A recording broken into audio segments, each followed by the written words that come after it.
तैयारी के लिए हम बिहार बोर्ड का मॉडल सेट ओरिजिनल पेपर 1 लेके आ चुके हैं। इसमें आपको 70 प्रश्न आएगा, जिसमें 35 आपको स्कोर करना है। और अंतिम आप लोग बताइए कि आपको कितना स्कोर हुआ, आप लोग कमेंट्स में बता दीजिएगा। चलिए स्टार्ट करते हैं।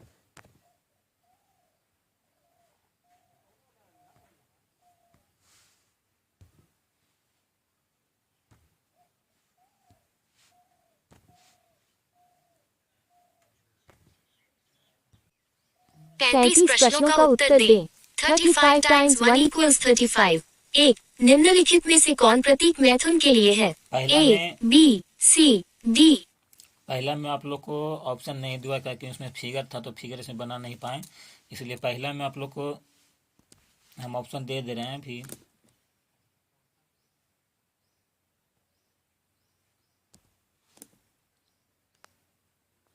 पहला में सर्किल है, और दूसरा में रेक्टेंगल है, और तीसरा में ये है रोम्बस टाइप का, और डी का ऑप्शन है इस टाइप का है। तो आप लोग को ये डी का ऑप्शन है।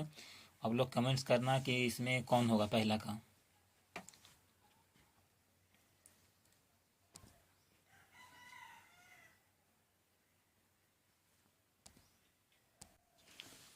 चलिए अब बढ़ते हैं आगे। दो, निम्नलिखित में से कौन सा क्रोमोसोमीय विकार नहीं है?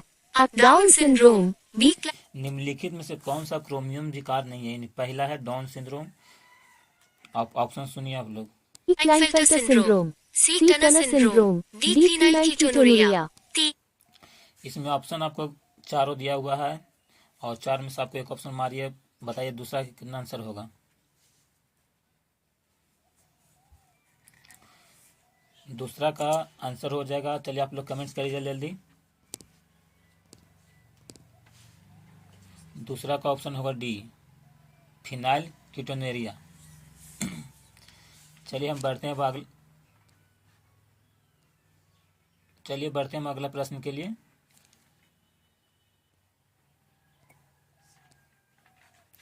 यह है तीसरा प्रश्न। क्वेश्चन आप लोग सुनिए ध्यान से। 3, निम्नलिखित में से किस जंतु में मादा विषमयुग्मकता पाई जाती है? मनुष्य, सी मधुमक्खियाँ, बी पक्षी, डी बिल्ली।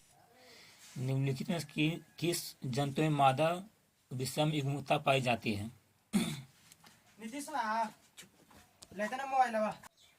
जल्दी आप लोग कमेंट्स करिए, और इसका आंसर आप लोग कमेंट्स करिए। निम्नलिखित में किस जंतु में मादा विषम युग्मकता पाई जाती है?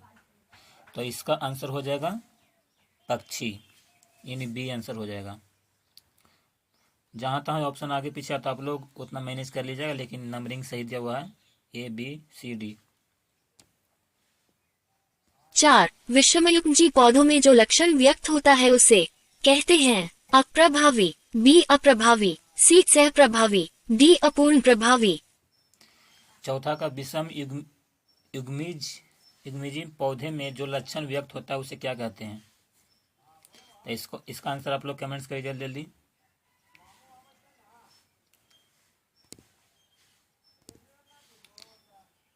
चार का आंसर हो जाएगा ए, प्रभावी। चलिए बढ़ते हैं अगला प्रश्न की ओर।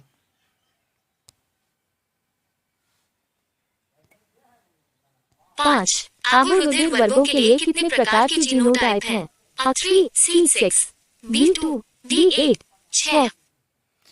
रुधिर वर्गों के लिए कितने प्रकार के जीनोटाइप हैं?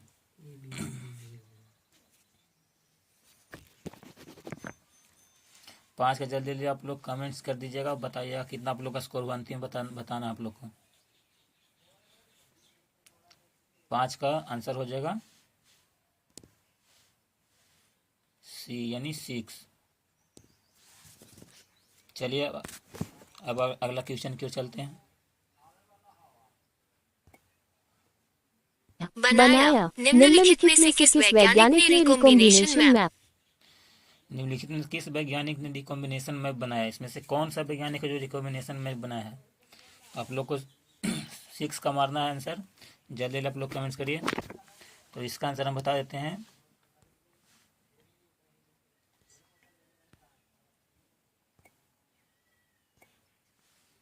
इसका आंसर हो जाएगा बी,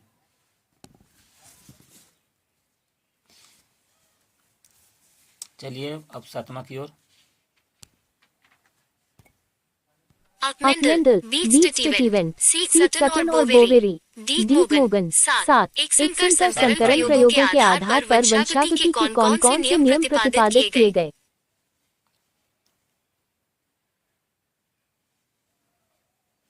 सात का एक संकर संकरण प्रयोग के आधार पर वंशागति के कौन कौन से नियम प्रतिपादित किए गए हैं। इसमें आप लोग को ऑप्शन 3 दिया हुआ है। प्रभावी नियम, निसंयोजन नियम, स्वतंत्र अपवायु का नियम। इसमें कौन कौन होता है, यानी पहला और दूसरा होगा, प्रभाविता नियम और निसंयोजन नियम। 7 का हो गया सी। चलिए अब 8 की ओर चलते हैं। एक प्रभाविता नियम, 2 निसंयोजन नियम, 3 स्वतंत्र अपव्यूहन का नियम, अक्सर एक, बीच सिर्फ 2, सीख 1 एवं 2, D1, 2 एवं 3। 8 आरएनए में कौन पेंटोज शर्करा उपस्थित होती है? 8 का आरएनए में कौन पेंटोज शर्करा उपस्थित होती है? ऑप्शन आप लोग का है अक्रिबोज, B. डेऑक्सीरिबोज, C. चाइलोज, D. ट्रिबुलोज। नो निम्नलिखित 8 का हो जाएगा आंसर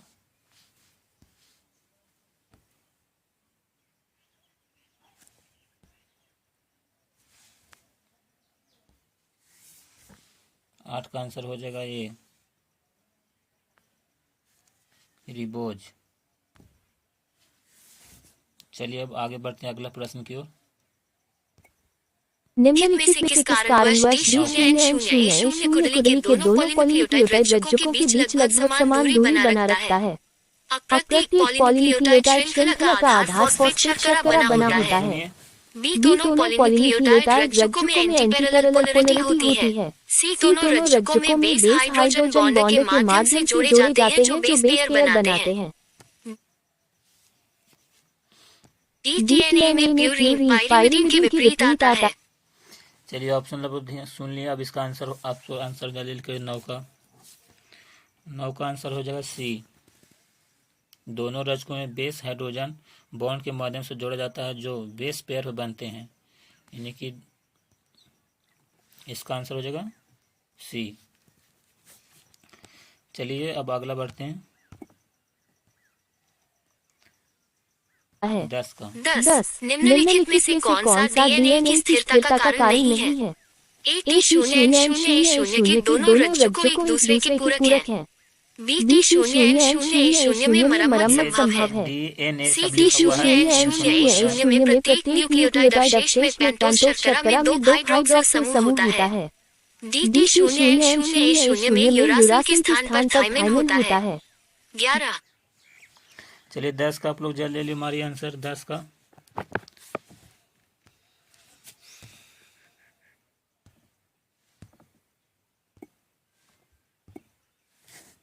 10 का हो जाएगा आंसर सी।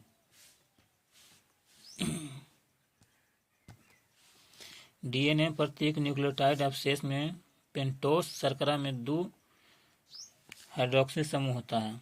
चलिए राइट सही है। चलिए अगला बढ़ते हैं 11 की ओर। 11 एक विशेष भौगोलिक क्षेत्र में विभिन्न प्रजातियों के विकास का क्रम एक बिंदु से शुरू अन्य भौगोलिक क्षेत्रों तक प्रसारित होने को कहते हैं एक्सपेसिएशन। B. प्राकृतिक चयन, C. अनुकूली विकिरण, D. जीन प्रवाह। चलिए 11 का मारिए आप लोग। 11 का आंसर मारिए जल्दी जल्दी। तो बता दें आप लोग कि 11 का आंसर हो जाएगा सी, अनुकूली विकिरण हो जाएगा। चलिए अब बढ़ते हैं जल्दी जल्दी करते हैं, अगला क्लास बढ़ाते हैं। 12 निम्नलिखित में से कौन कथन जीवन की उत्पत्ति के बारे में सत्य है? ओपेरन और हॉल्डानी के अनुसार जीवन का पहला स्वरूप पूर्व विद्यमान जीवन रहित काबले कणों से आया हुआ हो सकता है। B. जीवन की उत्पत्ति के समय वायुमंडल में मुक्त ऑक्सीजन नहीं था। C. पृथ्वी की संरचना 4.5 मिलियन वर्ष पूर्व माना जाता है। डीप मिल ने अपने प्रयोग में बंद पलास में ऑक्सीजन, मीथेन, हाइड्रोजन, अमोनिया तथा 800 डिग्री सेल्सियस तापक्रम पर विद्युत डिस्चार्ज का प्रयोग किया।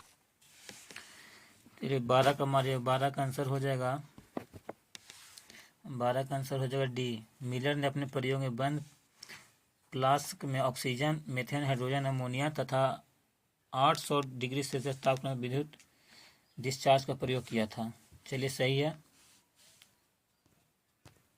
12 का आंसर हो जाएगा डी। चलिए बढ़िया, अगला क्लास की ओर। किया 13 निम्नलिखित में से किसके द्वारा डीएनए अगुले छापी तकनीक का प्रारंभिक विकास किया गया? एलिक जेफरीज, सी वॉटसन एवं Crick, B Lalji Singh, D Quinn. चलिए 13 का आप लोग आंसर जल्दी कमेंट्स करिए। 13 का आंसर हो जाएगा ए,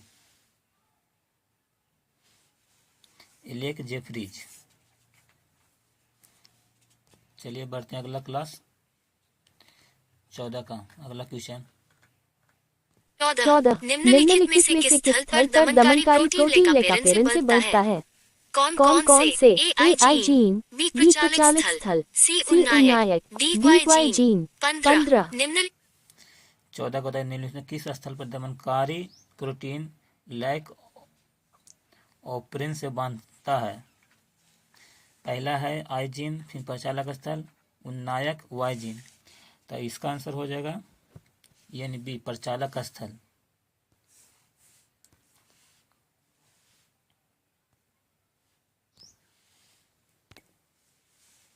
चलिए बढ़ते हैं अगला क्वेश्चन की ओर, 15 के।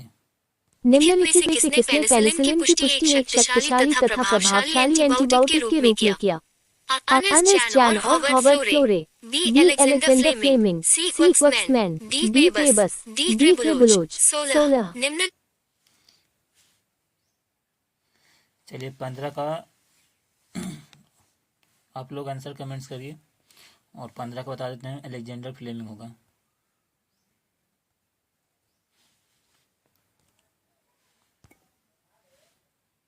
चलिए बढ़ते हैं अगला क्वेश्चन की। निम्नलिखित में से कौन साइट्रिक अम्ल उत्पादन करता है? साइट्रिक अम्ल उत्पादन करता है, ऑप्शन सुनिए। एसिटोबैक्टर एस्बर्जीटी, C Lactobacillus, B Aspergillus niger, D Saccharomyces cerevisiae. इसका आंसर हो जाएगा 16 का बी।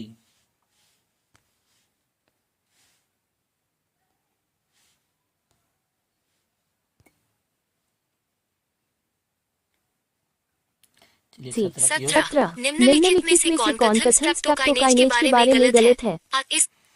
स्ट्रेप्टोकाइनेज के बारे में गलत है, कौन सा कथन इसमें बताना है? ऑप्शन सुनिए। इसका उपयोग खसखस स्पोर्ट के लिए किया जाता है, बी की प्रतिरक्षा निरोधक के रूप में कार्य करता है, सी की स्ट्रेप्टोकोकस द्वारा उत्पन्न होता है, डी यह एक एंजाइम है।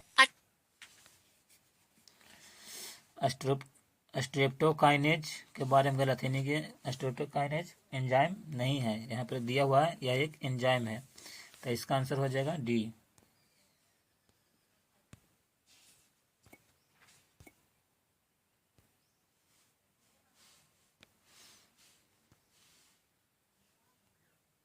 आप लोग आंसर कमेंट्स करिएगा।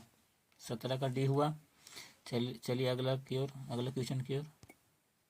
18 निम्नलिखित में से कौन कथन ट्राइकोडर्मा के बारे में गलत है?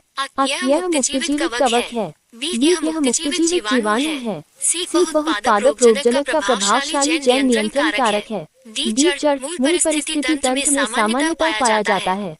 19 निम्नलिखित में से 18 में से कौन सा कथन ट्राइकोडर्मा के बारे में गलत है? ट्राइकोडर्मा के बारे में गलत कौन सा कथन है? क्या यह मुक्ति जीवित कवक है? 18 का नहीं, यानी कि बी ये जीवाणु है, मुक्ति जीवित जीवाणु है। तो 18 का आंसर हो जाएगा बी।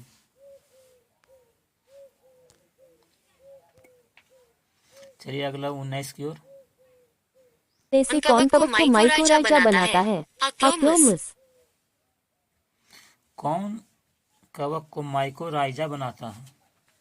ऑप्शन सुनिए। Model paper